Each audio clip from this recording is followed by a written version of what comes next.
Assalamualaikum warahmatullahi wabarakatuh.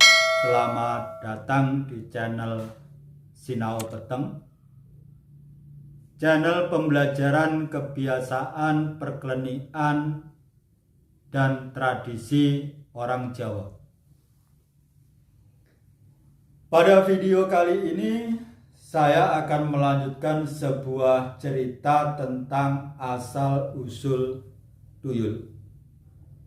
Diceritakan di video sebelumnya bahwa Drupadi bersama Pandu ini ketakutan karena pada malam itu sekitar jam 2 di halaman rumahnya itu ada 10 anak kecil yang sangat pucat, yang wajahnya sangat putih. Yang paling ketakutan adalah Pandu, karena Pandu sangat ingat betul bahwa 10 anak laki-laki kecil yang malam itu ada di halaman adalah anak yang dia korbankan, dijadikan tumbal di sumur tua. Setelah malam itu, teror itu selalu dilakukan oleh 10 anak kecil. Jadi 10 anak kecil ini mulai melakukan teror. Akhirnya Pandu dan Drupadi ini merasa sangat tidak aman dan tidak nyaman. Tanpa sepengetahuan Drupadi, Pandu ini pergi ke salah satu orang pintar, salah satu dukun yang sangat sakti yang ada di desa tetangga.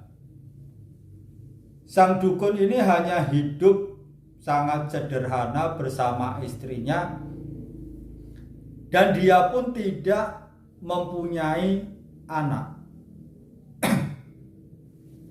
Kemudian Pandu ini menceritakan teror yang dia alami kepada sang dukun.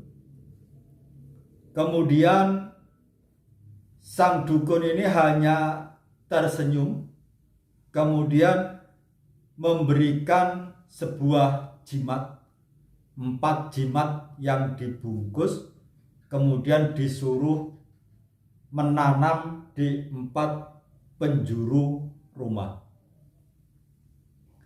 Bermodalkan jimat yang dibawa dari sang dukun, maka ditanamlah jimat-jimat tersebut di sudut-sudut rumah.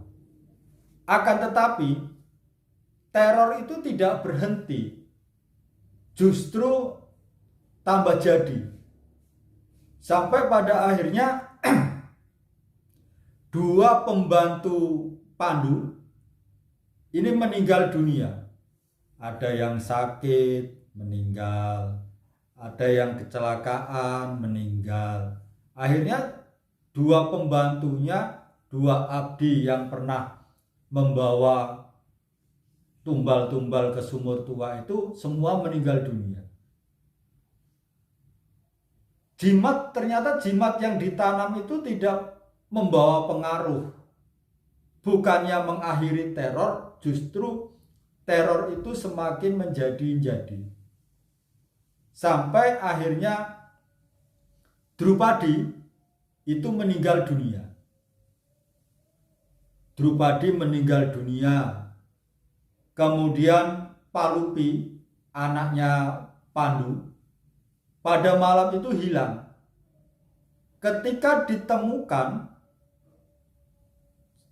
anak Pandu ini, Palupi, ini pun sudah meninggal dunia dalam kondisi yang sangat mengerikan.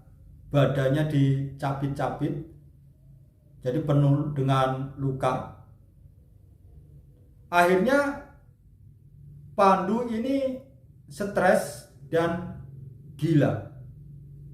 Jadi Pandu ini gila, kemudian kesana kemari di desa dia selalu mengganggu orang dan menceritakan bahwa dia telah menumbalkan 10 anak laki-laki di sumur tua. Penduduk desa tidak nyaman dengan adanya Pandu, karena Pandu ini sudah permanen jadi orang gila. Selain Pandu ini, kita kembali ke sang dukun.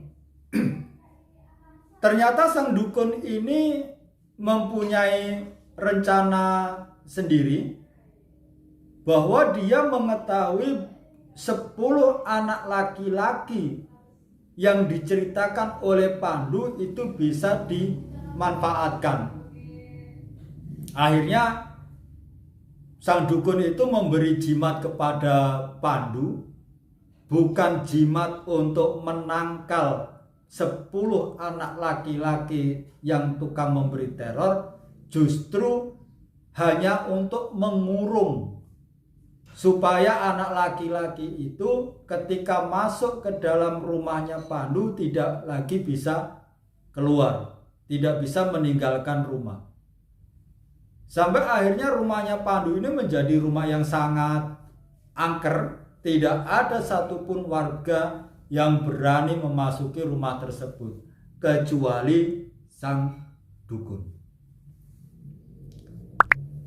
Akhirnya 10 anak laki-laki yang pernah dikorbankan oleh Pandu, yang sekarang sudah menjadi makhluk gaib yang ada di dalam rumahnya Pandu ini, dibawa pulang oleh sang dukun.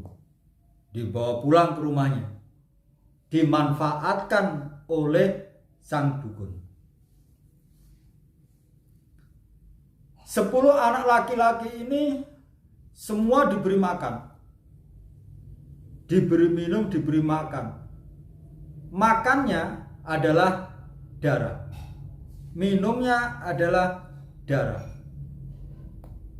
Waktu itu dipotongkan kerbau oleh sang dukun, kemudian diminumkan ke 10 anak laki-laki tersebut. Kemudian sang dukun melakukan ritualan dan mencukur rambut 10 anak laki-laki, dicukur gundul semua.